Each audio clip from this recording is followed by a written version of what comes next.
સરદાર સાહેબની 150મી જન્મજયંતિ નિમિત્તે સમગ્ર દેશમાં આદરણીય પ્રધાનમંત્રી શ્રી નરેન્દ્ર મોદીજીના માર્ગદર્શન મુજબ યુનિટી માર્ચ સરદાર @150ના નામે જે આયોજન થઈ રહી છે, માનનીય મુખ્યમંત્રી ભૂપેન્દ્રભાઈ પટેલે પણ આ નિમિત્તે પ્રેસ લીધી છે. સરદાર સાહેબનો ચોક્કસ જન્મ ગુજરાતમાં થયો હતો, પણ એમણે સમગ્ર વિશ્વ ઉપર ખૂબ મોટી છાપ એ પાડી છે ને આપણા સૌનું ગૌરવ સ્વાભિમાન. એમનો જન્મ 31 ઓક્ટોબર 1875માં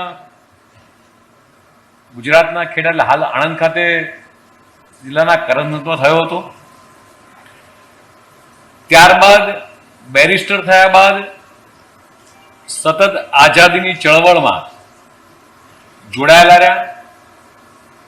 1928માં બારડોલીમાં સત્યાગ્રહની ભૂમિકા સંભાળી અને સરદારનું બિરુદ પ્રાપ્ત કર્યું.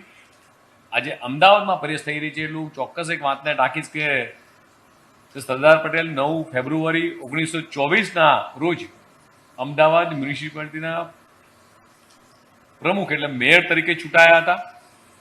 તેમનો કાર્યકાળ 13 એપ્રિલ 1928 સુધી રહ્યો હતો.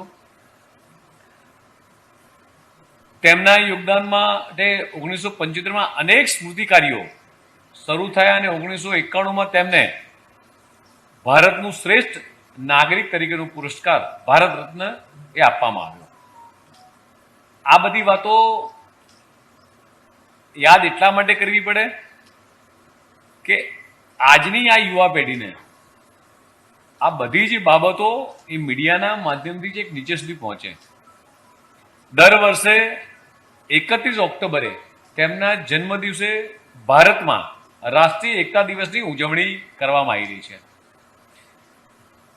સરદાર પટેલ માત્ર ભારતના પ્રથમ ગૃહમંત્રી અને ઉપપ્રધાનમંત્રી તરીકે જ નહીં, પરંતુ તેમણે આઝાદી પહેલા દેશમાં ચાલી રહેલા અનેક સત્યાગ્રહનું એ સફળ નેતૃત્વ મિત્રો કર્યું હતું. અને આપણને સૌને ગૌરવ થાય, 140 કરોડ ભારતીયોને ગૌરવ થાય કે દેશના 565 રજવાડા એક કરી અને અખંડ ભારતનું એ નિર્માણ કર્યું.